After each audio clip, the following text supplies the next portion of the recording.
इस कार्यक्रम के पुण्यार्चक हैं श्री यशोदय तीर्थ क्षेत्र कमेटी एवं सकल दिगंबर जैन समाज मेहरौनी ललितपुर उत्तर प्रदेश।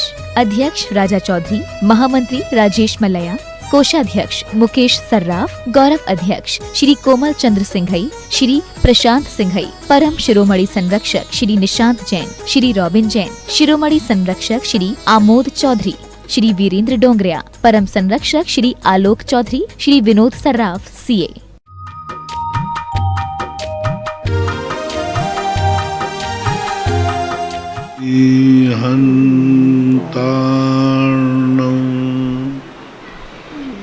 नमो सिद्धार्णं नमो आयर्यार्णं नमो वज्रायार्णं नमो लोये सवसाहूर्णं।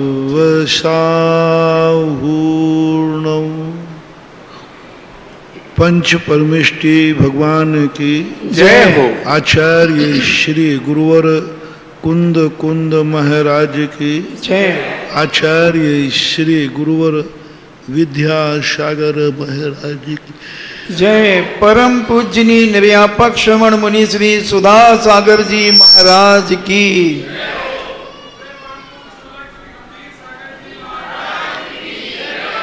सभी श्रोतागण एवं जिज्ञासु पूज सभी को नमोस्तु करें। अर्पिता जैन थांदुला से पूछती हैं, नमोस्तु गुरुदेव, प्रमाण और प्रमाणाभास में क्या अंतर है? प्रमाण दो रूप में प्रस्तुत होता है।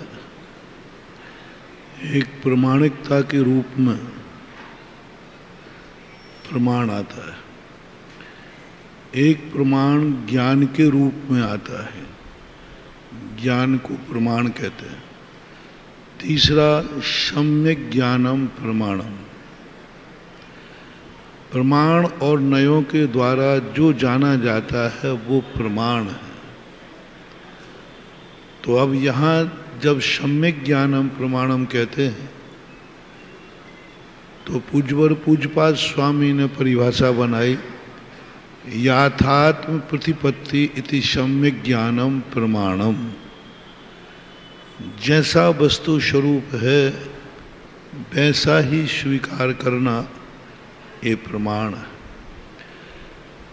जो उपाय के रूप में प्रमाण आया है वह है संपूर्ण वस्तु को जो ग्रहण करता है वह प्रमाण कहलाता है।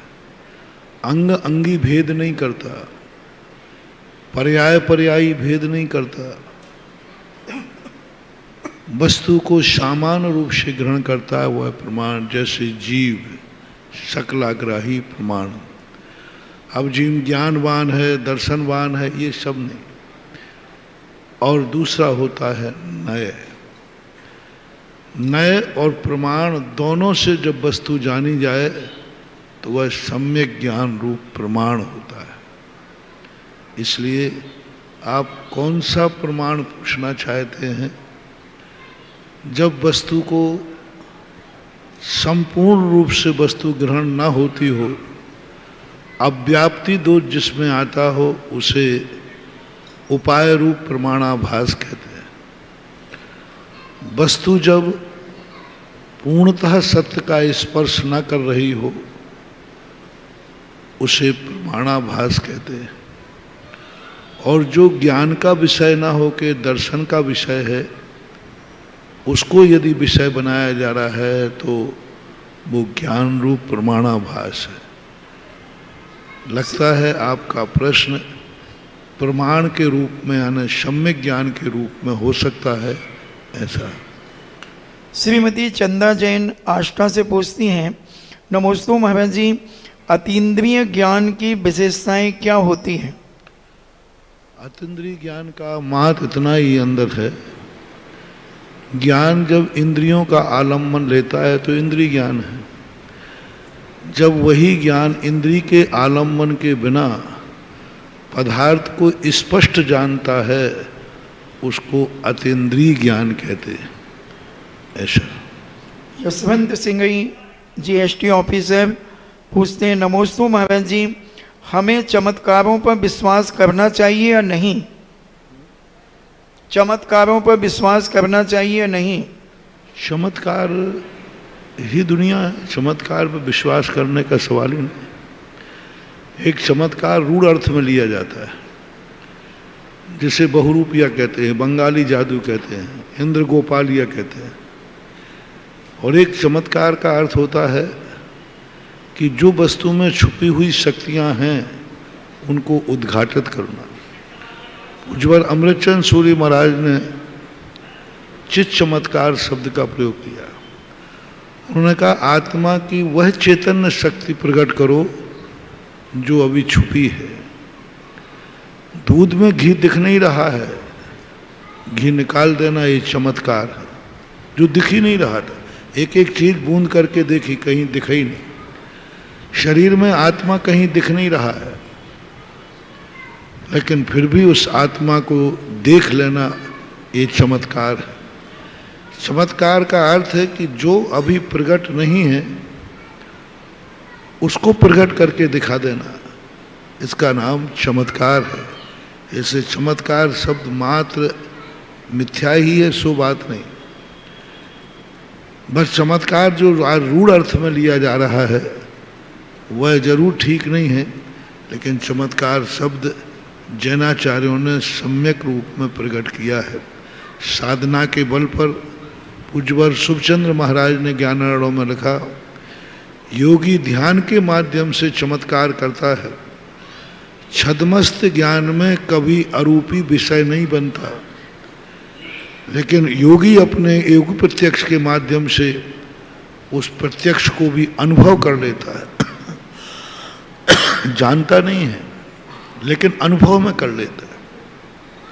बहुत सारी स्थितियां हैं जो अनुभव में आती हैं, जानने में नहीं आती, पकड़ में नहीं आती, परोक्ष रूप से विषय में आती हैं, अनुमान का विषय बनती हैं, लेकिन अनुमान गायब हो जाता है और व्यक्ति उस वस्तु का अनुभव कर लेता है। इसे ही हमारे यहाँ शुद्ध उपयोग भी बोलते हैं। शुद्ध उपयोग एक चमत्कारिक घटना है। ना द्रव्य शुद्ध है, ना पर्याय शुद्ध है, ना गुण शुद्ध है, उसके बावजूद भी उसको शुद्ध उपयोग कहा। एक भी चीज शुद्ध नहीं है। द्रव्य भी अभी पर पदार्थों के संयोग में है, ज्ञान गुण आदि भी छद्मस्त रूप है, पर्याय भी अभी संसार रूप है, फिर भी वह शुद्ध उपयोग को प्राप्त कर लेता है। ये भी एक चमत्कार है, ऐसा मन। श्रीमती माधवी जैन बनगांव से पूछती हैं, मेरे आराध्य गुरुवर के चरणों में बार बार नमोस्तु। महाराज जी, सुख को बुलाने के लिए हमें निमंत्रण देना पड़ता है और बहाने ढूंढने पड़ते हैं, फिर भी सुख बड़ी देर में आता है। परंतु दुख जीवन में बार बार बिना बुलाए और बेश्रम की तरह आ जाता है, तथा ऐसे बेश्रम दुख को हम कैसे भगाएं? मुझे तो समझ में नहीं आता है। सुख हमारे पास 24 घंटे रहता है, दुख तो कभी कभी आता है। बता लीजिए, आप दुखी कितनी देर रहते हैं? आप सो रहे हैं, नींद आ गई, इसका अर्थ क्या है? आप सब कार्य सुखे। सबसे ज्यादा साता वेदनी का कर्म बंधा है और सबसे ज्यादा व्यक्ति जिंदगी में सुखी रहता है, दुखी बहुत कम होता है। शास्त्रों के अनुसार अपनी जिंदगी में सबसे ज्यादा साता कर्म का उदय रहता है। 24 घंटे में सबसे ज्यादा साता कर्म का उदय। असाता कर्म का उदय बहुत कम आता है, बहुत कम। आटे में नमक के बराबर असाता उदय में आती है। 24 घंटे साता का उदय है। अपन शांति से बैठे हैं, साता का उदय है। भोजन कर रहे हैं, साता का उदय है। परिवार के साथ हंसते खेल रहे हैं, साता का उदय है। हंसते ज्यादा हो दिन भर में कि रोते ज्यादा हो? हंसते ज्यादा है, रोते कम है, बहुत कम रोते हैं। शांत ज्यादा बैठते हो कि गुस्सा ज्यादा करते हो? हैं? शांत ज्यादा बैठते हैं तो तुम कहते हो कि भाई मैं दुखी ज्यादा हूं। ये हमारी मान्यता है। मानसिक रूप से हम इतने सुख को भी दुख मान लेते हैं। अब सुख को ही कोई व्यक्ति दुख मान ले तो फिर उसकी तो कोई उपाय नहीं। बाकी प्रकृति ने सबसे ज़्यादा हमें सुखी बनाया है, दुखी हमारी कल्पना है, दुख हमारा एक प्रकार की मिथ्या है, दुख हमारा एक सोच है। यदि हम चाहें तो दुख को भी केवल ज्ञान का कारण बना सकते हैं। जैसे आज प्रातः काल कहा था, पारसनाथ भगवान ने या साधु अपने उपसर्ग और आए हुए परिचय को अपने साध्य की सिद्धि का साधन बना लेते। श्यालनी खा रही है, वो कह रहे कि खा नहीं रही, मुझे केवल ज्ञान प्राप्त कराने में सहयोग कर रही है। कमर ने पाषाण फेंके, पारसनाथ चिंतन कर रहे हैं कि यह मुझे केवल ज्ञान में कारण बन रहा है। तो हम चाहें तो प्रतिकूल परिस्थितियों में रह करके भी हम सुखी रह सकते हैं। आपका एक गाना आता है, कभी कभी मैंने सुना, हंसते हंसते रोना सीखो, रोते रोते हंसना, जितनी चाबी भरी आपने उतना चले खिलौना। बस यही तो सुखी है। और एक मुहावरा कहते हैं आप लोगों के बीच में, मन चंगा तो कठौती में गंगा, कठौती में गंगा। यही आनंद का दिन है महानुभाव, बाकी और तो सब ठीक है। डॉक्टर मगन जैन आष्टा से पूछते हैं, परम पूज्य मेरे आराध्य गुरुदेव के चरणों में नमोस्तु। महाराज जी, अभ्युदय सुख और नैसर्गिक सुख में क्या अंतर है?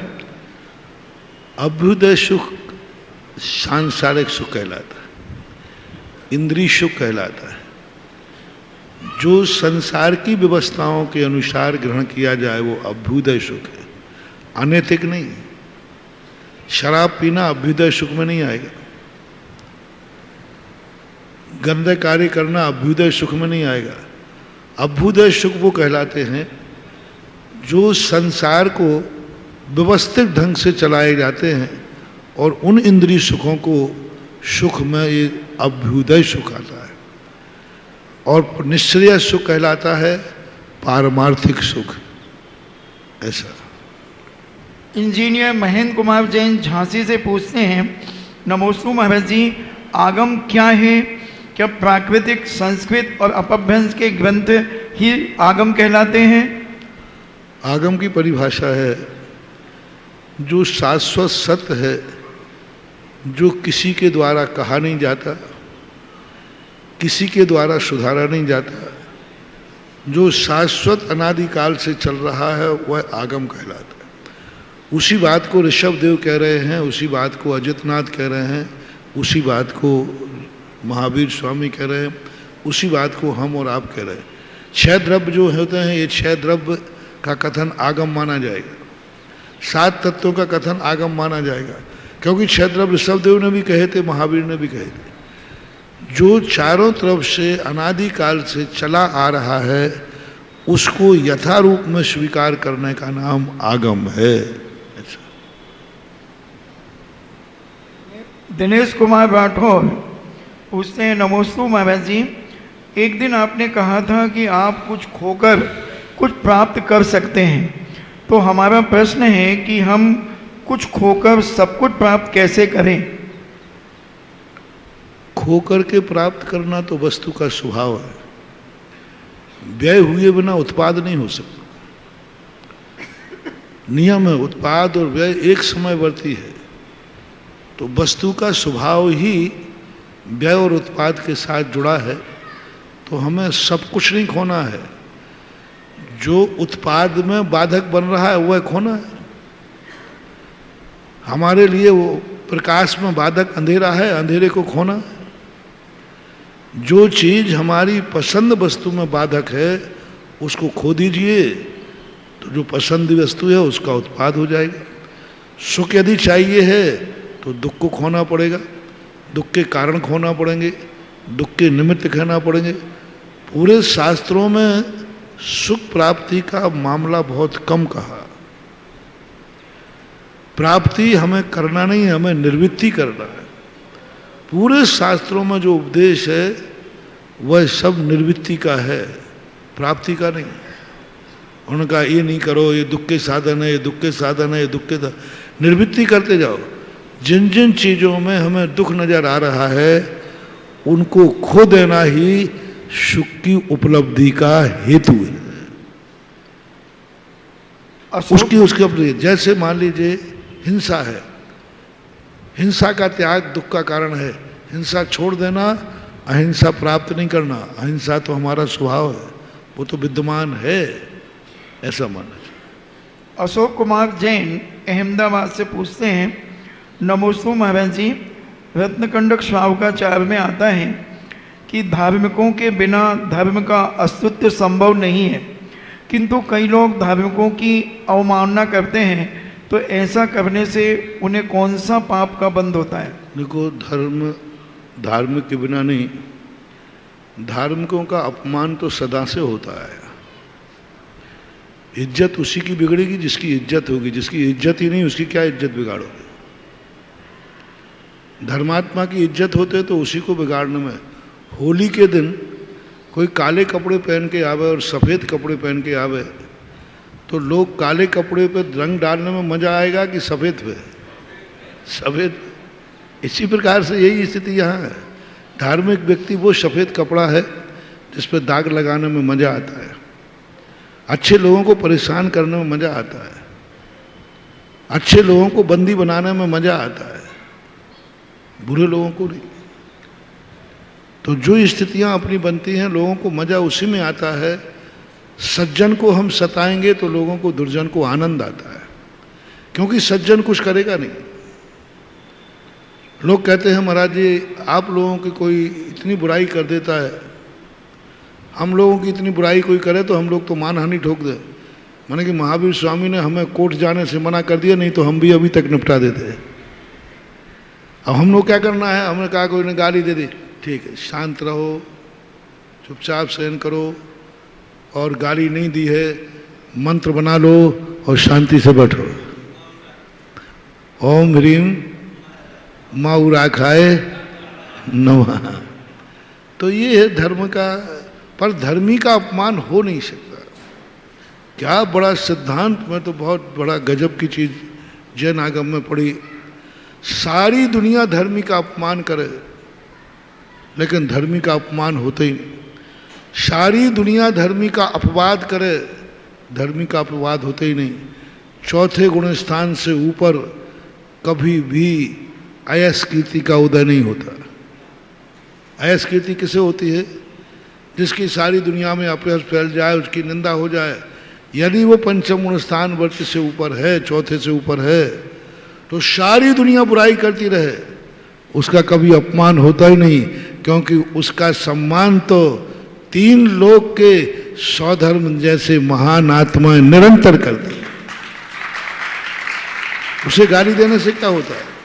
उसका सम्मान तो वो शक्तियां कर रही हैं जो सारे तीन लोक की महान शक्तियां हैं, सौधर्म, चक्रवर्ती आदि।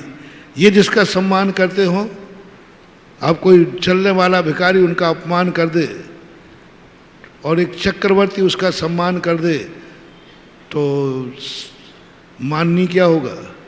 सम्मान चक्रवर्ती के द्वारा। इसलिए पंचम गुण स्थान से ऊपर कभी किसी भी धर्मात्मा का अपमान होता नहीं।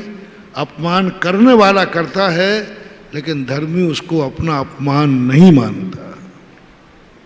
श्रीमती अनीता जैन हिसार हरियाणा से पूछती हैं, महाराज जी नमोस्तु, 12 भावनाओं में एक पंक्ति आती है। एक बार किसी व्यक्ति ने कहा, बोले महाराज जी किसी सज्जन और धर्मात्मा की, साधु की, वृत्ति की कोई बुराई कर दे, तो मैंने कहा देखो वो तो कैसा भी है, दिन में 3 बार सामायिक करता है, प्रतिक्रमण करता है। मान लो उसने तुम्हारे साथ कुछ गलत व्यवहार कर दिया, त्यागी वृत्ति ने, साधु ने, इसलिए तुमने भी कर दिया। वो तो 3 बार सामायिक करेगा, प्रतिक्रमण करेगा, कहीं ना कहीं अपनी आलोचना कर लेगा। लेकिन तुम गृहस्थों ने जो किया है, तुम्हारा क्या होगा? तुमने तो ना सामायिक की है ना आलोचना की है, तुम्हारा कर्म बंध तो राजा सैनिक जैसा अकाट्य है। इसलिए सज्जन पुरुषों की, गुणी व्यक्तियों की, साधु संतों की कोई भी बुराई करते समय सोच लेना कि इसको मैं कैसे काटूंगा, कब कटेगा, किस रूप में कटेगा, वो निधत्त निकाचित कर्म बन जाता है। ऐसा आलोचना करने वालों को सोचना चाहिए। श्रीमती अनीता जैन हिसाब से पूछती है, नमस्ते महाराज जी, 12 भावनाओं में एक पंक्ति आती है, पन मिथ्यात योग 15 द्वादश अभिवत जानो, पंच अरु 20 कसाए मिले सब 57 जानो। तो 5 मिथ्यात, तो क्या जानना है? तो इसका अर्थ चाहते हैं। पन मिथ्यात है, 5 मिथ्यात हैं और 5 मिथ्या 15 योग हैं और 25 कसाएं हैं। इस प्रकार के ये सारे जोड़ करके एक गणना दी है। द्वादश अभिवत, द्वादश अभिरति 12, 6 इंद्रिय संबंधी और 6 प्राणी संबंधी। इस गाथा को पूज्यवर नेमीचंद महाराज ने द्रव्य संग्रह में भी यही गाथा को प्राकृत रूप में लिखा है। मिथ्यात, अविरत आदि ये सब मिलाकर के 57 हो जाते। अजित जैन एडवोकेट मागरोल से पूछते हैं, नमोस्तु महाराज जी, जीवन में सफलता व ऊंचाइयां पाने के लिए सही रास्ता क्या है? उसी की रास्ता की चर्चा हम अभी प्रातःकाल प्रवचनों में कर रहे हैं। सही रास्ता खोजने के लिए कोई सही रास्ता होता ही नहीं स्वयं के लिए, क्योंकि स्वयं अभ्यस्त विषातु सुतः अनभ्यस्त विषातु परतः। आज तक दुनिया का कोई भी व्यक्ति स्वयं सच्चा रास्ता नहीं खोज पाया, क्योंकि सच्चा रास्ता कभी स्वयं के खोजने में आता ही नहीं। सच्चा रास्ता तो मात्र जो आगे चलने वाला है वो यदि सच्चा है तो रास्ता सच्चा है, वो यदि खोटा है तो रास्ता खोटा है। रास्ता कभी सच्चा खोटा नहीं होता, रास्ता कभी सच्चा खोटा नहीं होता। रास्ते पे चलने वाला कैसा है जो तुमसे आगे, यदि वो चोखा है तो नियम से रास्ता सच्चा है, और चलने वाला खोटा है तो रास्ता चोखा भी हो तो भी कुंद कुंद भगवान कहते हैं उसे दुनिया खोटा ही कहती है। चोखा भी हो और चलने वाला खोटा है तो रास्ते पे भी खोटे का आरोप आ जाता है। ऐसा मानना चाहिए, क्योंकि जो सच्चे रास्ते होते हैं वे अनभ्यस्त होते हैं, और अनभ्यस्त जो विषय होते हैं वो दूसरे के सहारे पर लिया जाता है। ऐसा न्याय सूत्रों का कथन है। चलिएगा, लाइव सेशन में आप सभी का स्वागत है। जिज्ञासा समाधान 220 देशों में एक साथ देखे जाने वाली इस अनूठे कार्यक्रम में प्रश्न स्वाध्याय के माध्यम से हम सब मिलकर अपनी स्वाध्याय करते हैं। और अभी प्रश्नों की चर्चा चल रही थी, नया एक बात आई। हम अक्सर कहते हैं साथियों हम दुखी हैं, लेकिन पूज्य गुरुदेव ने अभी अभी बताया दुखी तो होते ही नहीं है, सदैव साता का उदय रहता है।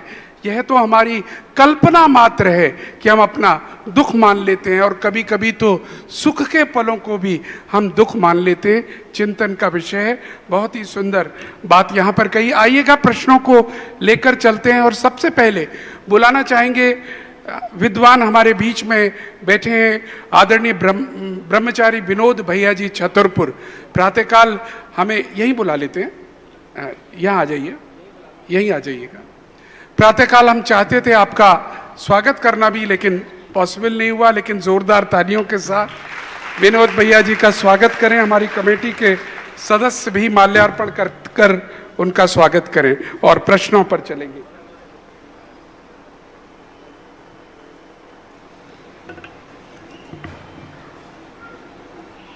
पूज्य श्री के चरणों में कोटिशाह वंदन। शुल्लक जी के इच्छामी। भारतरी शतक में एक कारिका आती है, कि श्लोक आता है, तृष्णा न जीर्णा वयमेव जीर्णा। मनुष्य के भीतर ऐसी तृष्णा है कि कभी भी जीर्ण नहीं होती, वह स्वयं ही जीर्ण हो जाता है, वह स्वयं ही नष्ट हो जाता है। हम देखते हैं महाराज जी, एक इच्छा पूरी होती है और दूसरी चाह फिर खड़ी हो जाती है। किसी न किसी रूप में तृष्णा अपना पैर फैलाए रखती है।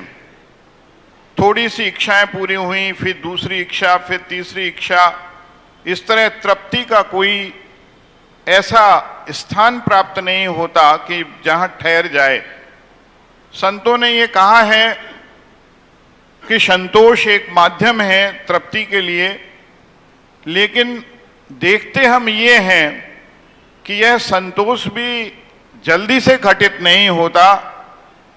क्या इसका कोई ऐसा उपाय है कि जीवन तृप्ति की तरफ आए और तृष्णा से मुक्त हो? मूल कारण उसका होता है कि जो वर्तमान में जी रहा है उसको वो पूर्ण रूप से नहीं समझ पा रहा है।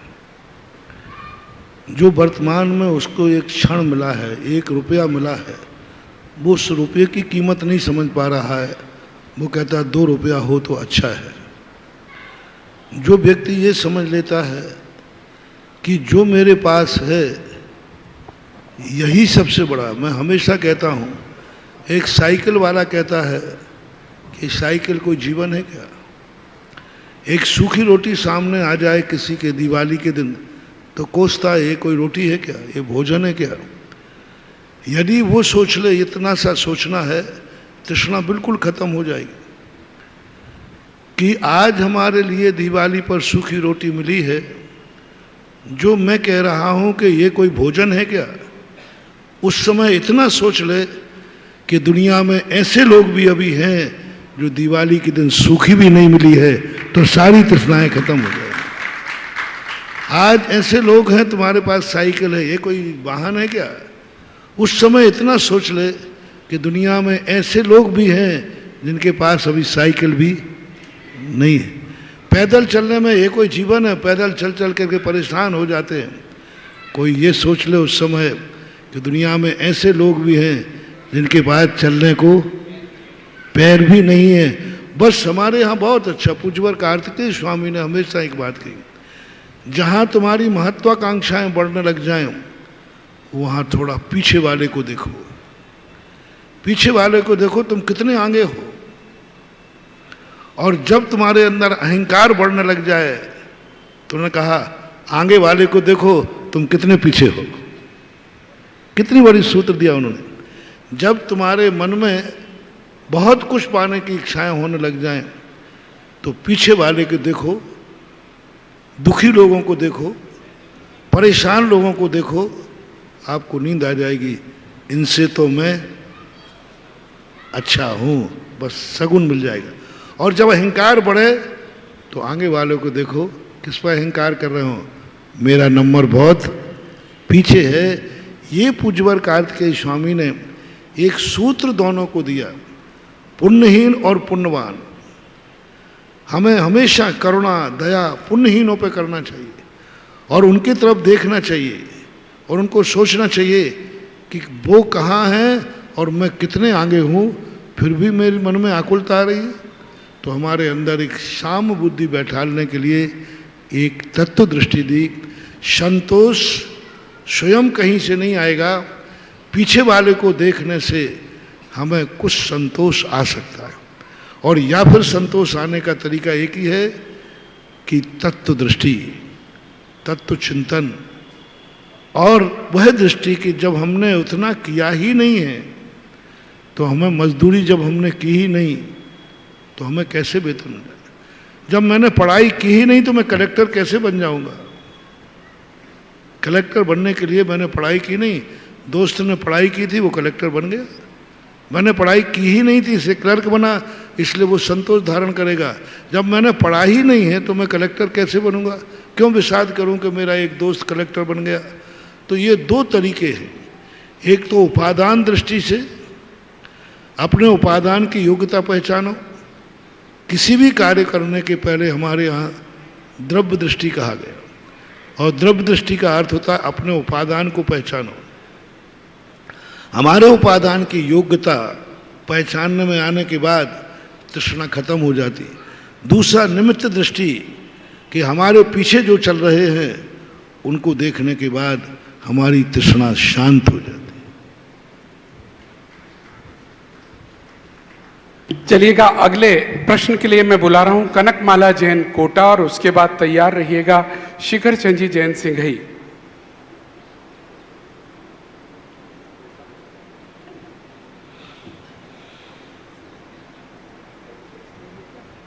गुरुदेव के चरणों में मेरा त्रिवार नमोस्तु नमोस्तु नमोस्तु। छुल्लक जी के चरणों में इच्छामी इच्छामी इच्छामी। गुरुदेव, जैसे हमारे कोई नियम है सामायिक का या मौन का, कोई कारणवश मुझसे दोष लग जाता है, कोई शारीरिक ऐसी परिस्थिति आ जाए इसके लिए दोष लग जाता है, तो उसका हम प्रायश्चित कैसे लें? जैसे हमारे नगर में हमेशा साधु तो रहते नहीं हैं, तो फिर किसके सामने ले, किससे प्रायश्चित लें?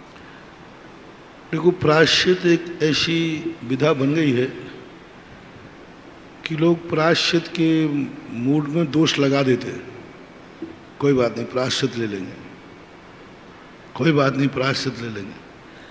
प्रायश्चित दोष लगाने के लिए नहीं है, दोष लग जाता है सो प्रायश्चित है।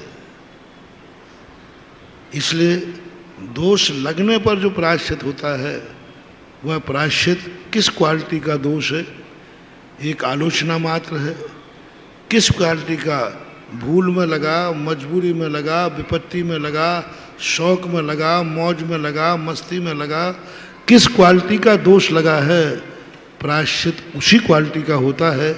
ऐसा जनरल कोई प्रायश्चित नहीं होता। जैसे सामायिक में दोष लग गया तो फिर क्या करें? क्यों लगा दोष सामायिक? तो कोई शारीरिक परिस्थिति के कारण, बीमारी के कारण। वो क्वालिटी पूरी बहस होगी, वकील होगा, बहस होगी, बाकायदा पूरा बहस का चिंतन है।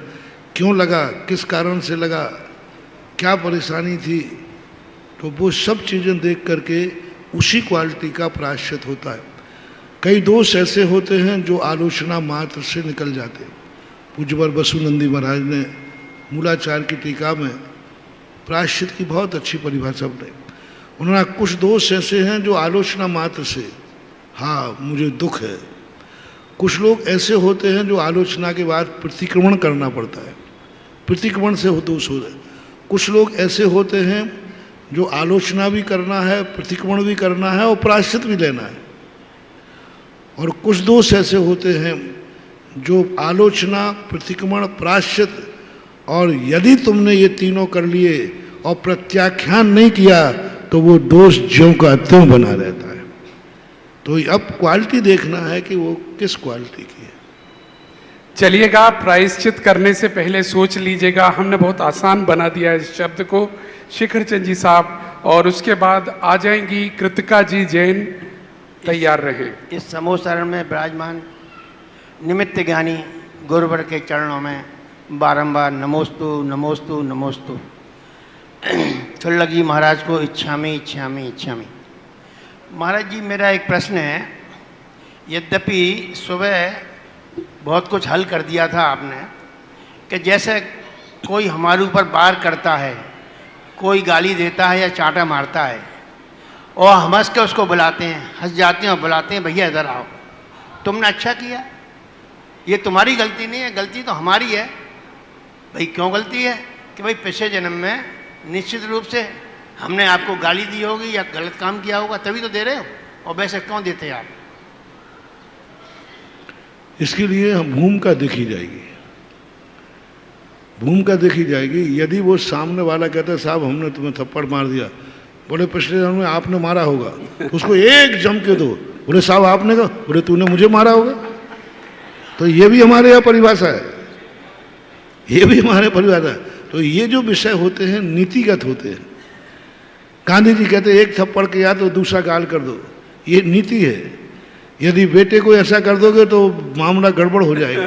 फिर न्यायालय में ऐसा करें कि तूने एक मर्डर किया, एक और कर दे। यदि गांधी जी की स्थिति पुलिस वाले और न्यायालय अपना ले में, तो एक थप्पड़ मार दो, गांधी का दूसरा गाल कर दो। इसी प्रकार मजिस्ट्रेट करे, बोले तूने एक गलती एक और कर दे, तो ये नहीं चलता। ये नीतियां कहलाती हैं। नीतियां भूमिका के अनुसार बनती हैं।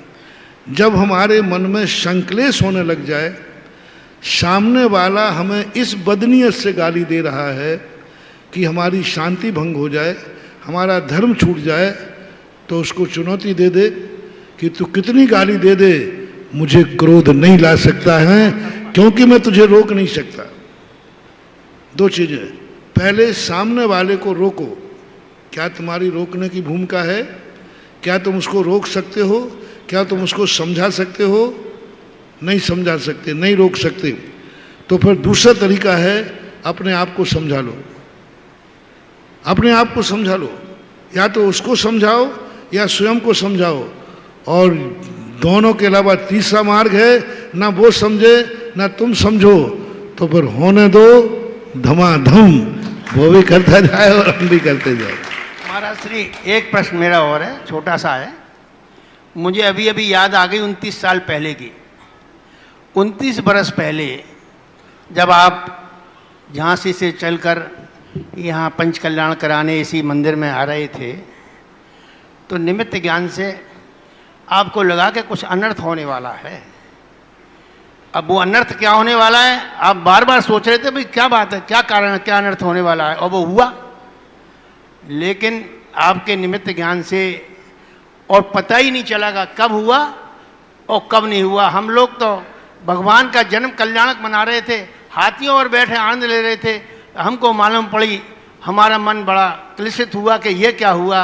और जब तक तो महाराज जी ने देवों से ऐसा काम करा लिया कि पता ही नहीं चला सुबह क्या हुआ। तो महाराज जी, वो हमारे पुण्य का उदय था और इस धरती का पुण्य का उदय था। और आज 29 बरस बाद हमारा पुण्य फिर जाग गया कि महाराज जी के, हम तो सोच रहे थे कि महाराज जी का चातुर्मास झांसी में होना निश्चित है, लेकिन हमें तो पकी पकाई जैसे रोटी होती है ना महाराज, वो मिल गई। हमने कोई मेहनत भी नहीं करी कि बिन मांगे मोती मिले और मांगे मिले ना भीख, तो बिना मांग के हमें मोती मिल गए। तो महाराज श्री, मैं ये कह रहा हूँ कि वो भी आपके निमित्त ज्ञान में कोई ऐसी चीज आई होगी कि भाई आगरे चलो 30 साल से। अब देखें, किसी भी कार्य को अपना खुद आत्मीयता के साथ करोगे, बदमाशी नहीं, बहानेबाजी नहीं, स्वार्थ नहीं, अपनी आत्मीयता के साथ करोगे तो प्रकृति हमेशा संकेत देती है। पूरा शरीर के अंदर ऐसा कोई भी कार्य नहीं है जिसका प्रकृति हमें संकेत नहीं देनी हो। सुबह प्रकृति संकेत देती, दिन भर में तुम्हारा क्या होगा। शाम को संकेत, पूरा संकेत देती, बिना संकेत के कुछ घटित होता ही नहीं। बरसात आना है, संकेत से बता देते कई लोग कि बरसात आने वाली, ये संकेत है, ये संकेत। कोई भी निमित्त ज्ञान हो, मौसम विभाग हो, कुछ भी, आई नहीं बरसात, लेकिन बता देते। तो ये प्रकृति का सिद्धांत है, अपन को संकेत मिलते हैं। जिस दिन से मैंने ललितपुर से बिहार किया, पहले दिन, उसी दिन से संकेत मिलना शुरू हुए थे। अभी नहीं, उस समय की बात कर रहा हूं, 29 साल पुरानी। और इतना जबरदस्त संकेत मिला कि हम मोहना, पनिहार के पास एक मोहना गांव पड़ता है, और चिचोली, एक चिचोली करके कोई गए, चिंचोली नाम आएंगे, वहाँ पर ज़्यादा बहुत सारे संकेत मिले। मैंने आचार्य श्री को सूचना भेजी, मैंने कि आचार्य श्री, कुछ संकेत ठीक नहीं मिल रहे हैं। अंग दे रहे थे, अंगों का स्फुरन, बाईं आंख का स्फुरन। तो आचार्य ने कहा, नहीं नहीं, तुझे वो गैस बनती होगी, इससे हो रहा है, जाओ, मेरा आशीर्वाद है। अब गुरु जी कहते हैं, बड़ों के सामने अपन क्या बोले, आगे। और ठीक इधर तुम्हारी आग लग कर के लपटें निकल रही थी, और जैसे ही आग लग के खत्म हुई, आग भड़कना बंद हो गया। यानी वो आगाज किया कि तुम सावधान रहो। मैंने यहाँ आके आगाज किया था। ऑफिस में मैं गया तुम्हारे, मैंने कि जब भी मीटिंग करते हो, जूते चप्पल पहनकर और कुछ खाते पीते मत किया करो। लेकिन आगरा के लोग बिना चाय पानी की मीटिंग करते ही नहीं। शाम को बैठते थे, वो जो भी खाना पीना, मिठाई फिठाई, जो रोटी तो नहीं खाते थे, और बैठकर गप्पे होते थे। मैंने कहीं नहीं, ऑफिस का मंगल कलश स्थापित किया। उसके बाद मैंने जब उस स्थान का निरीक्षण किया, तो एक बाबा नाम का अपर कलेक्टर थे, बड़े बड़े बाल रखते थे। बिल्कुल बिल्कुल। उन्होंने जब बताया, मैंने कि इस स्थान पर क्या है, तो आप लोगों से पूछा, मैंने क्या था पहले, और एक बहुत बड़ा कचड़ा घर था, उस कचड़े को बिछा करके ऊपर पर मिट्टी डाल दी। मैंने कहा नीचे क्या? फिर बाद में पता चला जहां पर वेदी बनाई गई थी अंग्रेजों के समय उसी स्थान पर फांसी का तख्ता लगता था। ठीक वेदी के स्थान पर वो जेल का कोई स्थान था, फांसी का स्थान था। तो ये कुछ ऐसे सिस्टम हो जाते हैं जो हमें चेतने के लिए कहते हैं। और दूसरी बात है कि अभी तुमने कहा बिना पकाई रोटी मिल गई। रोटी भली बिना पकाई मिल गई, लेकिन पचाने के लिए हवावान हरडी खाना पड़ेगा, ध्यान रखना। हाँ, रोटी तो बिना बनाए मिल गई, ठीक है, लकी था, लेकिन खाने के बाद पचाने के लिए तो जठराग्नि चाहिए ना। तो वो तो जठराग्नि तो अब तुम्हारे हाथ में होगी। नहीं तो रोटी तो मिल गई और रोटी नहीं पची तो फिर मिलना और नहीं मिलना मायने नहीं रख रहा। इसलिए रोटी भली भाग्य से मिली हो। शिखर चंद जी, आगरा वालों, जठराग्नि तेज रखो जिससे रोटी पच जाए। तो महाराज श्री चलिएगा, बिल्कुल अब समय हो चुका है, आज प्लीज। एक पूरी बात खत्म हो जाए, 1 सेकंड लगेगी बस। महाराज श्री 29 वर्ष बाद वहीं झांसी से ही आपका फिर यहाँ हुआ और आगरे में हो गया। ललितपुर से? हाँ नहीं, अभी तो ललितपुर से कहाँ, झांसी से हुआ है महाराज। हाँ हाँ। अभी हाँ, झांसी से। तो मेरा कहने का मतलब ये है गुरुवर कि कौन से पुण्य का उदय था कि जो 100 साल में काम नहीं हुआ वो आपके निमित्त ज्ञान में कैसे झलकी कि भाई हमें एमडीजन इंटर कॉलेज में क्या हो रहा है, हमें इसको एक चमत्कार देना है। आगरा प्रसिद्ध है ताजमहल की वजह से, अरे क्यों नहीं हो उस बनारसी दास की नगरी में, ये तो चमकना चाहिए महाराज। तो आपने तो हमारा पुण्य ऐसा हमको दिया है कि हम वो जिंदगी भर, मैं समझता हूँ यहाँ करीब 20,000 लोग हैं उन नहीं, सब। वही तो मैंने कहा, मेरी बात तो सुनो। तुम्हें मैंने दे दिया, आचार्य सिंह ने दे दिया, तुम्हारी किस्मत ने साथ दे दिया। अब वो जठराग्नि ठीक कर लो आगरा की, तो फिर आगे के लिए फल मिल जाएगा। वो महत्वपूर्ण है। ऐसे भगवान, ऐसे समोषण, ऐसा तो हमें अनंतों बार मिला। साक्षात तीर्थंकर का समोषण अनंतों बार मिला, लेकिन जठराग्नि ठीक ना होने से वो दस्त लग करके निकल गया। चलिएगा, शिखर भाई साहब की मनोकामना शीघ्र पूर्ण हो, हम भी यही कामना करते हैं। और कृतिका जी आइएगा, आप अपना प्रश्न करिएगा। लेकिन मैं एक बात याद कर रहा हूँ, 29 वर्ष पुरानी, शिखर भाई साहब कह रहे थे जब अग्निकांड हो गया हम तो हाथी पर थे, लेकिन यहाँ ग्राउंड पर एक जादू हुआ था। हम भी प्रत्यक्षदर्शी थे, वहीं थे, उसी समय थे। और हमने देखा जने कहाँ से 1000 से ऊपर युवा उस समय आए और सारे पंडाल को एक तरफ श्री जी को लेकर भागे, दूसरी तरफ जलती हुई बल्लियों को हटाया, और तीसरी तरफ जो नया टेंट वाले को बात करी, मदन लाल जी बेनड़ा साहब थे उस वक्त, उन्होंने बात करी, उसने सामान पटका और लेबर वेबर क्या 5-7 बज गए थे और उन 1000 लोगों ने उन टेंट के बांसों को गाड़ा। ये मुझे आज भी याद आ रहा है। वो कौन थे वो युवा, क्योंकि वो आगरा के नहीं थे, वो ललितपुर के भी नहीं थे, वो छतरपुर के भी नहीं थे, जाने कहां से आए थे और जाने कहां चले गए, और रात में पूरा टेंट नया बन गया। ये कहानी है कृतिका जी। नमोस्तु महाराज जी, क्षमा महाराज जी। महाराज जी, जो भरत चक्रवर्ती के जो पुत्र थे वो निगोद से निकल के सीधे मनुष्य गति में गए और फिर उन्हें उसी जन्म में मोक्ष भी प्राप्त कर लिया। माइक लगा बोलो। भरत चक्रवर्ती के जो पुत्र थे वो निगोद से सीधे निकल के मनुष्य गति को प्राप्त हुए और फिर उसी गति में मोक्ष भी चले गए। तो उन्हें निगोद में ऐसा क्या पुण्य किया? कल प्रश्न किया था, कल या परसों ही आया था, मैंने जवाब दिया था। चलिए कल का एपिसोड देख लीजिएगा, यूट्यूब पर है ये। और आइए, प्रश्नों को थोड़ा ध्यान रखें, थोड़ा अंतराल से हो। हाँ। अभी परसों ही या कल ही प्रश्न हुआ था ये। सुभाष जी जैन बंटी आ जाएं शीघ्रता से, मैंने शायद नाम ले दिया था। इसके बाद तैयार रहिएगा सपना जैन दयालबाग।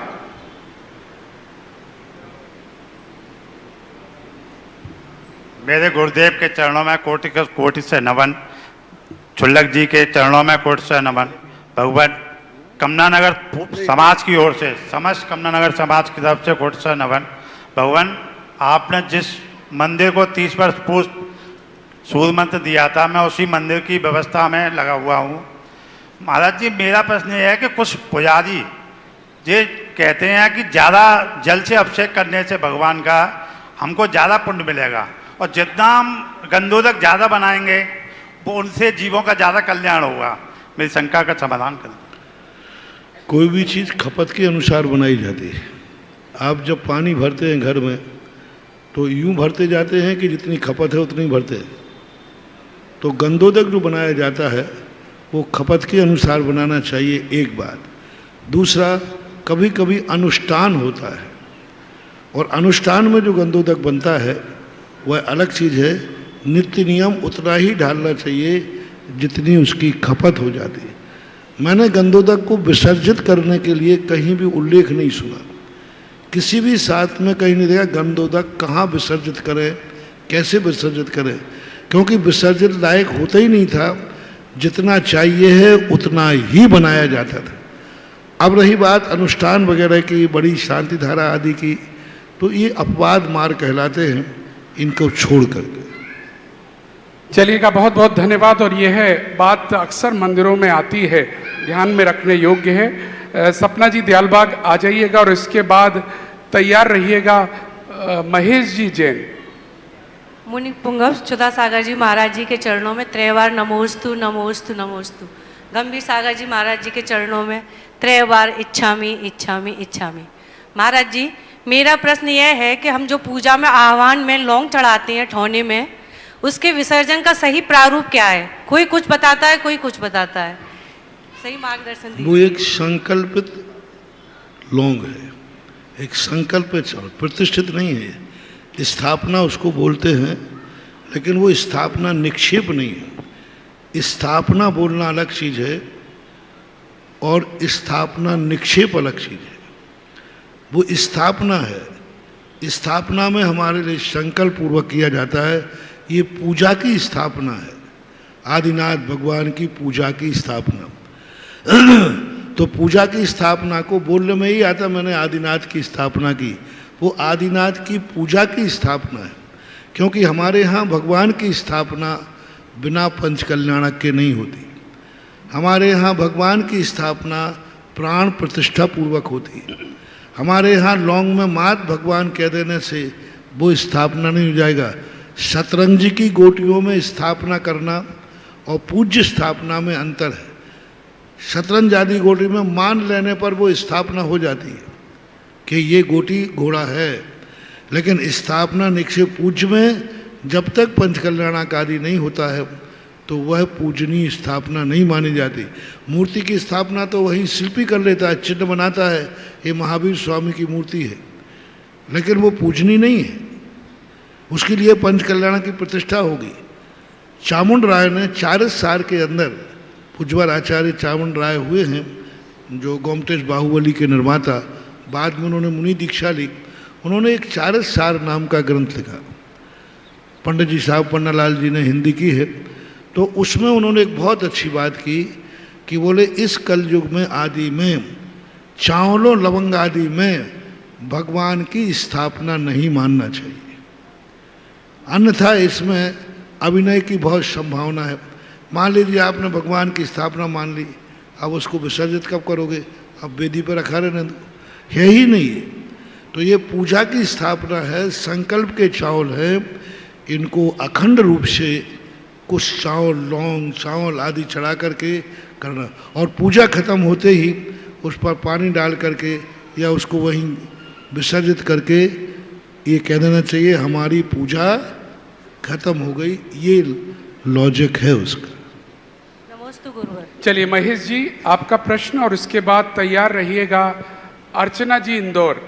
नमोस्तु महाराज जी, महाराज जी के चरणों में त्रैवार नमोस्तु।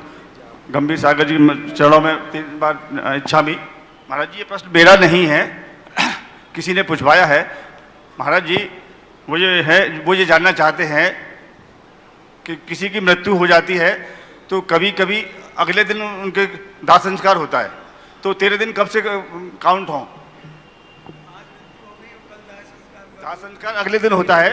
बता दी, हमने बहुत बार बताया, एक रात्रि व्यतीत करना है बस। शाम को 5 बजे गए तो रात्रि व्यतीत, सुबह आप अभिषेक कर सकते हो। सुबह यदि मान लो 8 बजे गए तो भी आपको एक घंटे का सूतक नहीं। 13 दिन कब से काउंट होंगे? 13 दिन कब से सूतक के दिन कब से गिनेंगे? दाह संस्कार से। दाह संस्कार के बाद सूतक के दिन गिने जाते हैं। लेकिन यदि आप डेड बॉडी को रखे रहें तो वो भी सूतक में आने चाहिए, क्योंकि हमारे यहाँ डेड बॉडी को मात्र 8-10 घंटे 12 घंटे रखने का उल्लेख है। 12 घंटे से ज़्यादा रात में यदि मरण हुआ है तो रात्रि रख सकते हो, बाकी रखने का कोई प्रावधान ही नहीं है। इसलिए दाह संस्कार के समय से वो की गिनती में आएगा, लेकिन बॉडी रही है तो मरने से चालू हो जाएगी। समापन होगा, समापन की गिनती करना दाह संस्कार से, शुरुआत की गिनती करना मरण से। महाराज जी, इसी संबंध एक चीज और है कि किसी 5 या 6 साल के बच्चे का मरण हो जाता है तो उसमें कितने दिन का सूतक रहता है? किसी जनवरी में 3 दिन का है, किसी में 10 दिन का है, किसी में 13 कितने माह का बालक मरा है, कितने का है, 5 या 6 उसका पूरा जिन पूजा नाम की किताब में पूरा पूजा के पीछे चार्ट बना हुआ है, उसको देख लो। चलिएगा, बहुत बहुत धन्यवाद। आइएगा अर्चना जी इंदौर, आप अपना प्रश्न लेकर पहुंचिएगा। और जिससे पहले अर्चना जी आप प्रश्न पूछें, प्रत्येक दिवस हम यहाँ पर भक्ति कलश की घोषणा करते हैं और आज भी हमारे मध्य एक नया भक्ति कलश श्रीमान सचिन जैन, सुषमा जैन, ऋषभ जैन, ऋषभ विहार दिल्ली की ओर से आया है। बहुत बहुत अनुमोदना इनके लिए और आपसे भी अनुरोध है, और हमारे जितने भी दर्शक आज भी देख रहे हैं और आप लोगों से भी, अगर आपने अभी एक भक्ति कलश इस वर्षा योग का स्थापित नहीं किया है, चांदी का सुंदर सा कलश जो आपकी दीपावली मनाएगा, जब दीपावली होगी तब यहाँ से आप मस्तक पर रख कर लेके जाएंगे। ये सौभाग्य भारत के कौन कौन से परिवारों को मिलेगा? जो पुण्यवान परिवार होंगे उन्हीं को मिलेगा, क्योंकि धन तो मात्र 1,11,000 रुपए है, लेकिन पुण्य जिसका अधिक होगा वही यहाँ तक सूचना ऑनलाइन भेजेगा या आकर हम पर देगा। लेकिन हर घर में ये पुण्य का कलश, भक्ति कलश जावे, यह हमारी भावना है। अर्चना जी। महाराज श्री के चरणों में त्रयबार नमोस्तु नमोस्तु नमोस्तु, छुल्लक जी के चरणों में इच्छामि। महाराज श्री अर्जुन ने प्रतिज्ञा ली थी कि वो सूर्यास्त से पहले जयदत्त का मार देंगे, और यदि नहीं मारेंगे तो अग्नि समाधि ले लेंगे। तो क्या उनका ये आत्मघात की श्रेणी में आएगा अर्जुन का?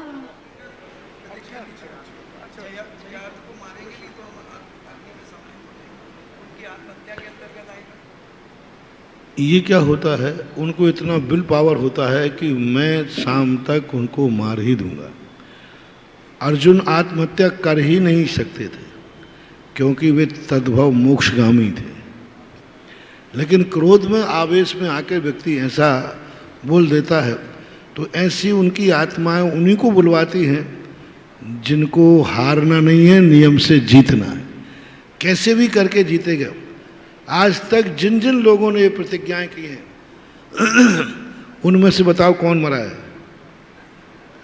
श्री राम ने प्रतिज्ञा की थी लक्ष्मण के समय, अर्जुन ने प्रतिज्ञा की थी। जिन जिन ने प्रतिज्ञा ली, एक को भी आज तक मैंने सोचा कि ये प्रतिज्ञाएं ले लेते हैं, ऐसा तो कोई भी ले ले। अरे वो उन्हीं ने ली जिनको एक ने भी नहीं मरा, इनका पुण्य था। आप और हम नहीं ले ले में ऐसी प्रतिज्ञा, नहीं तो आफत हो जाए, मरना पड़ेगा। एक भी आगम में ऐसे प्रतिज्ञा लेने वाले को जल के मरना पड़ा, ऐसा कहीं देखने में नहीं आया। एक प्रसंग आता है गंगाधर राव का। गंगाधर राव ने एक प्रतिज्ञा की थी अंग्रेजों के सामने और वो हार गए थे, और हारने के बाद जब वो चिता पर लेटने वाले थे, उसी समय महारानी लक्ष्मीबाई ने आकर के उस प्रतिज्ञा को पूरे करके अपने पति को बचा लिया था। आग नहीं लगा, आग लगने वाली थी, चिता के ऊपर बैठ चुके थे गंगाधर राव और आग लग, उसी क्षण लक्ष्मीबाई ने आकर के वह प्रतिज्ञा पूरी की और अपने पति को चिता से बाहर निकाला था। एक अभी का उल्लेख भी मिलता, वो भी बच गए, वो भी बच गए, वो भी नहीं मरे। तो ऐसा होता। नमोस्तु महाराज। चलिएगा। और देखिए अभी अभी एक और भक्ति कलश की घोषणा यहाँ पर आई है। श्रीमान प्रदीप जी सरावगी, मंजू जी सरावगी, चुरू राजस्थान, जरा जोरदार तालियों के साथ उनकी अनुमोदना कीजिएगा। और एक बार पुनः आपसे अनुरोध, ये राशि छोटी सी लेकिन पुण्य बहुत बड़ा, चूकिएगा नहीं, अपने घर में इस एक भक्ति कलश को स्थापित करिएगा, क्योंकि यहाँ पूज्य गुरुदेव सुधा सागर जी महाराज का मंगल आशीर्वाद आपके घर पर जाएगा और आपके घर में सदैव मंगल रहे, यह हमारी भी कामना है। एक प्रश्न हमारे अमित जी बॉबी जी को कोई दे गए हैं या इनका है पता नहीं, लेकिन मैं पूछ देता हूँ। पूज्य गुरुदेव, वर्षा योग में किसी श्रावक के दान देने के भाव हैं, तो वो पूछ रहे हैं उत्तम दान कौन सा देना चाहिए? दान कोई भी जघन नहीं होता, दान कोई उत्कृष्ट नहीं होता।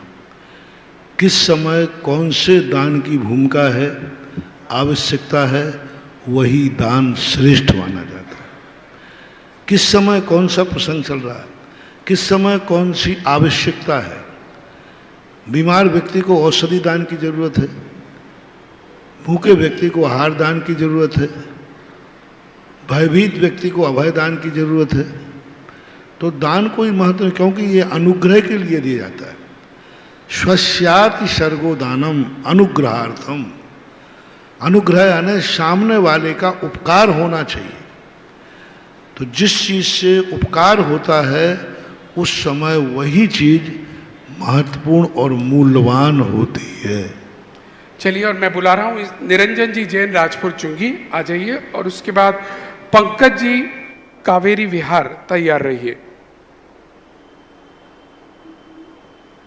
मेरे आराध्य गुरुदेव के चरणों में कोट से नमन, कोट से नमन। गंभीर सागर महाराज जी के चरणों में इच्छामी इच्छामी इच्छामी। हे गुरुदेव, भाव पूजा और द्रव्य पूजा में कौन सी पूजा श्रेष्ठ है? भाव पूजा तो मैंने कहीं सुनी नहीं।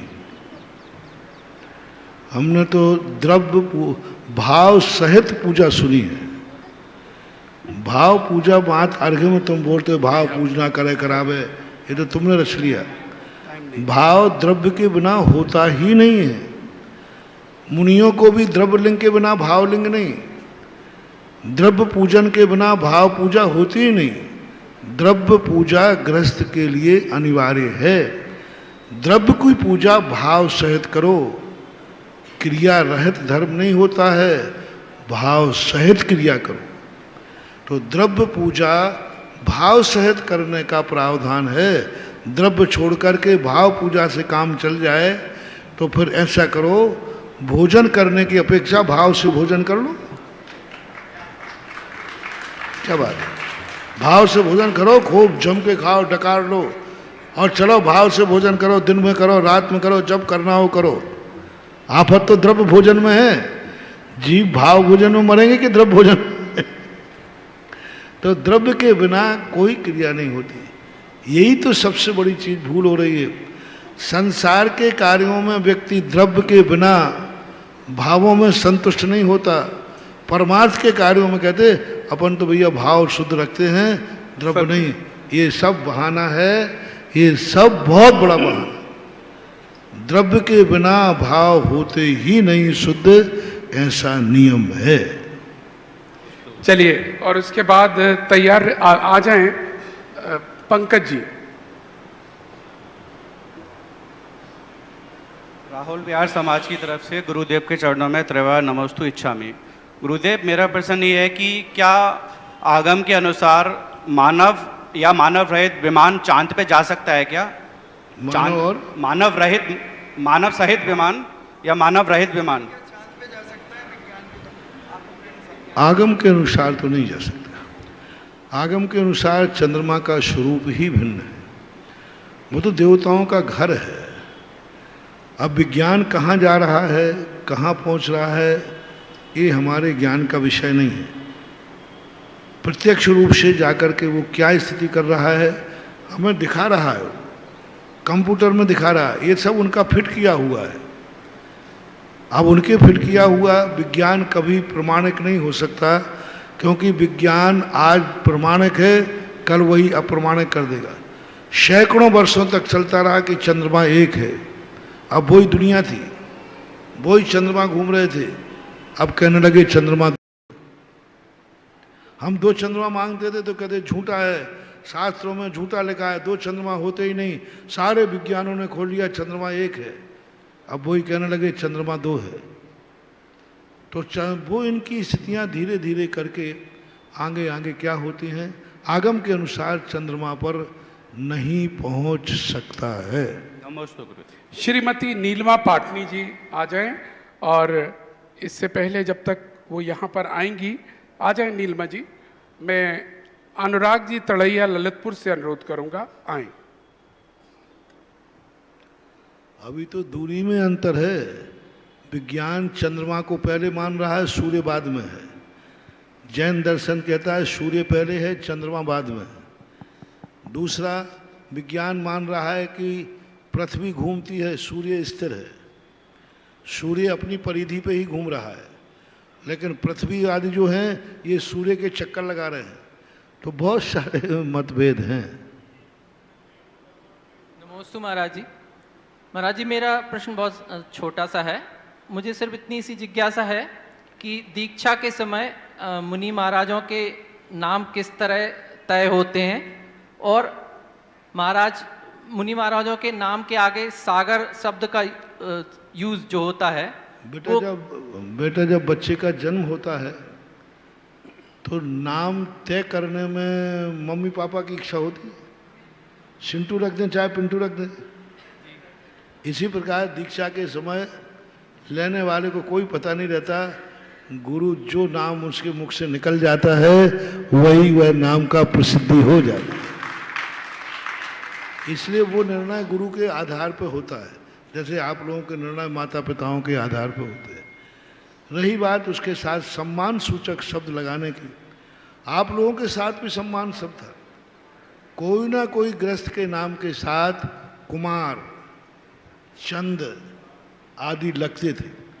अब आजकल फैशन चल गई है, बिना पूछ का कुमार हटा दिया, इनके साथ कुमारी, बाई कुछ ना कुछ लगता था, लेकिन तुम लोगों ने सम्मान सूचक शब्द हटा दिए। अभी हम लोग अभी प्राचीन परंपरा में हैं कि हम लोग नाम के साथ कोई ना कोई सम्मान शब्द जोड़ते हैं। सागर हो, नंदी हो, प्रभ हो, ये सम्मान सूचक शब्द कहलाते हैं। चलिएगा, श्रीमती नीलिमा जी पाटनी, सदर आगरा। गुरुदेव को बारंबार प्रणाम, बारंबार प्रणाम, बारंबार प्रणाम। गुरुदेव, मेरा बहुत निजी प्रश्न है। मैं 38 वर्ष पहले की बात कर रही हूँ। मैं कोटा से बिलोंग करती हूँ और मेरे पिताजी श्री जम्बू कुमार जी जैन असामयिक उसमें मृत्यु हो गई उनकी। मैं उन दिनों में मेरा बच्चा मसूरी पढ़ता था, घर में कार्यक्रम था, 16 जून को हम मिले। मैं बच्चे को लेने के लिए मसूरी जाना चाह रही थी, मेरी बहन की शादी थी, और मेरे पिताजी मुझे बार बार रोक रहे थे, बार बार मुझसे कह रहे थे बेटा तुम मत जा मत जा। मैंने उनसे कहा जैसे आपको अपनी बेटी का लग रहा है, मुझे भी अपने बेटे का 6 महीने बाद मिलूंगी, स्कूल में पढ़ता है। बोले नहीं तू मत जा, बेटे से तो तू कुछ दिन बाद ही मिल लेना। मैं कहा बाबूजी आपसे भी मिल लूंगी, मैं 23 तारीख की शादी है, मैं आपसे मिल लूंगी। प्रश्न मेरा यह है कि क्या उनको आभास था जो मुझे बार बार रोक रहे थे, और क्या ऐसा होता है कि एक गृहस्थ को भी आभास हो जाता है? अभी जिज्ञासा के बीच में कहा था कि दुनिया की ऐसी कोई भी घटना नहीं है जो पूर्व संकेत न मिलता हो। कोई भी कार्य होगा, जो भी कार्य होता है उसका पूर्व संकेत नियम है, उसमें कोई ना कोई अब वो पूर्व संकेत हम पकड़ पाएं या ना पकड़ पाएं, हम समझ पाएं या ना समझ पाएं, लेकिन होता है। अपनी ज़िंदगी में जो भी घटना घटने वाली है वह उसके बाद में उसको नियम से आभास हो जाता है, और आभास की स्थितियाँ बनती हैं। हम उसको केयर नहीं करते, वो बात अलग है, लेकिन संकेत तो मिलता है। और कई बार हमें झूठा आभास भी हो जाता है, क्योंकि हम सही नहीं पकड़ पाए, लेकिन कोई कारण से हम भयभीत हो गए। तो ऐसा हो सकता है, कोई बड़ी बात नहीं। महाराज जी अब मेरा प्रश्न ये है कि ये बात मेरे को वर्षों तक तकलीफ देती रही, अब मैं कौन से पाप की भागी बनी? ये अब तकलीफ तो मैंने कहा ना, तकलीफ तो हमारी मान्यता का नाम है। वो जो चला गया वो तकलीफ नहीं दे रहा है, जो घटना घट चुकी वो तकलीफ नहीं दे रही है। हमारी धारणा, हमारी मान्यता हमें जिंदगी भर दुखी करती रहती है, तो हमें अपनी मान्यता को नकारना पड़ेगा। वो चला गया, हम चले गए, कोई मतलब नहीं निकलता। जिसकी घटना की पुनरावृत्ति नहीं हो सकती उस संबंध में मन में सोचना हमारी ही कमी मानी जाती है। महाराज जी मुझे तकलीफ इस बात की है कि मैं फिर अंतिम दर्शन भी नहीं कर पाई उनके, तो अब ये मेरे को कौन सा दोष, कौन सा पाप लगा जो अभी तक? बहुत अच्छा रहा जो अंतिम दर्शन नहीं कर पाए। हमारे शास्त्रों के अनुसार तो ये लिखा है कि जिस व्यक्ति का अपन अंतिम दर्शन न करें और न करावें, समझ लेना यही सबसे बड़ा उपकार है। मरते समय तुम्हारा दर्शन करते वो तुम, तो हो सकता था तुम्हारे प्रति उनका कोई प्रेम भाव, राग भाव जागता था, तो उनकी गति और बिगड़ जाती। अच्छा रहा दर्शन नहीं किए। धन्यवाद। हमारे शास्त्रों में आया कि जब मरणासन में व्यक्ति होता है तो परिचित वालों को उसके पीठ के दर्शन कराओ। कितनी बड़ी बात की संलेखना होती है ना, तो आप लोग घर वाले आते हैं, तो शास्त्र में लिखा कि घर वाले सामने आए और उसने देख लिया, उसके मन में राग भाव जाग गया, द्वेष कोई जाग गया, तो उन्होंने कहा किस समय उसके पीठ लेकर करवट लेकर लेटा हो, सर छपक, तब परिवार वाले आए, पीठ के दर्शन कर लो। क्योंकि पीठ का दर्शन करने में तुम्हारी संतुष्टि नहीं है, तुम्हें तो अभी जिंदा रहना है, कबाड़ा तो मरने वाले का है। उनका पुण्य का उदय था जो तुम्हें दर्शन मरते समय नहीं दिया, ये उनके पुण्य का उदय था। इसलिए अच्छा मानो कि उनका भला हो गया, अब विकल्प छोड़ दो। और चलिएगा, आज का समय कह रहा है कि यही समापन की ओर इस कार्यक्रम को ले जाना चाहिए, लेकिन आज का एक पॉइंट मुझे बड़ा अच्छा लगा, उस बात को जो पूज्य गुरुदेव ने कहा, धार्मिक व्यक्ति सफ़ेद कपड़े के समान है। हर कोई उस सफ़ेद कपड़े पर दाग लगाने का प्रयास करता है, लेकिन वह धार्मिक व्यक्ति सज्जन अपने को ऊंचाई पर पहुंचाता है। और साथ में कहा, कभी भी सज्जन व्यक्ति की बुराई करने का प्रयास मत करना। तो यही सीख के साथ आज की ये जिज्ञासा समाधान को समाप्त करते हुए अपन अब पुण्यार्जक की ओर चलते हैं, जो आज आरती के हैं। आ जाए आज के प्रथम आरती के पुण्यार्जक का सौभाग्य। बैठे रहें 2 मिनट। 11,111 रुपये प्रथम आरती का सौभाग्य, 11,111 रुपये। हाँ, जो बढ़ावे सो पावे। 11,000 थोड़ा सा बढ़ा दीजिएगा।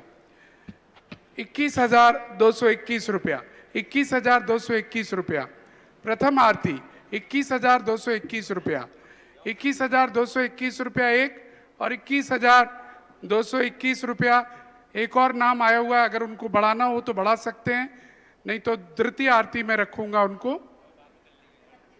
31,331, 31,331 प्रथम आरती, प्रथम आरती जो बढ़ावे सो पावे। 31,331, 31,331 रुपये एक। विचार हो तो बोल दीजिएगा, बढ़ा दूं, रुक जाऊं। 31,331 रुपये एक, और 31,331 रुपये दो, और 31,331 रुपये तीन। सौभाग्य दिया है मिला है श्रीमान प्रदीप जी, मंजू जी सरावगी, चुरू, राजस्थान। जोरदार तालियां। दूसरी आरती 21,000 में दूसरी कर दूं। 21,221 रुपये एक, 21,221 रुपये दो, और 21,221 रुपये तीन। दोनों परिवार आ जाए, आइएगा, दोनों परिवार मंच पर पहुंचिएगा और आरती शीघ्रता ले और आरती प्रारंभ करेंगे। आ जाएं आपके साथ जो लोग भी हों। और एक तीसरी आरती और आ रही है। नहीं, आपकी तो 21 की हो गई। हाँ, और श्रीमान अभिषेक जी सोनीपत, आइएगा, बहुत बहुत स्वागत। अभिषेक जी अपने परिवार को लेकर मंच पर आइए। अभिषेक जी सोनीपत आ रहे हैं।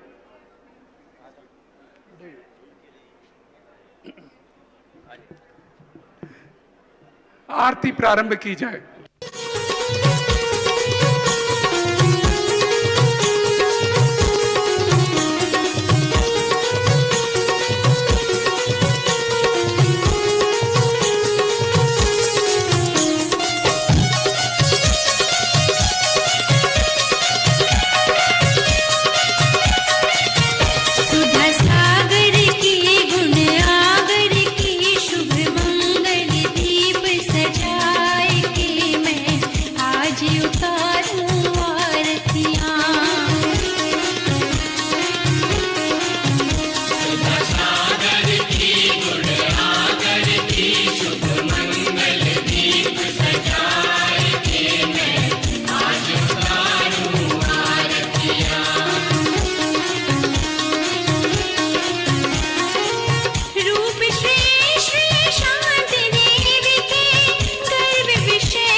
इस कार्यक्रम के पुण्यार्चक थे श्री यशोदय तीर्थ क्षेत्र कमेटी एवं सकल दिगंबर जैन समाज मेहरौनी ललितपुर उत्तर प्रदेश। अध्यक्ष राजा चौधरी, महामंत्री राजेश मलया, कोषाध्यक्ष मुकेश सर्राफ, गौरव अध्यक्ष श्री कोमल चंद्र सिंघई, श्री प्रशांत सिंघई, परम शिरोमणि संरक्षक श्री निशांत जैन, श्री रॉबिन जैन, शिरोमणि संरक्षक श्री आमोद चौधरी, श्री वीरेंद्र डोंगरिया, परम संरक्षक श्री आलोक चौधरी, श्री विनोद सर्राफ,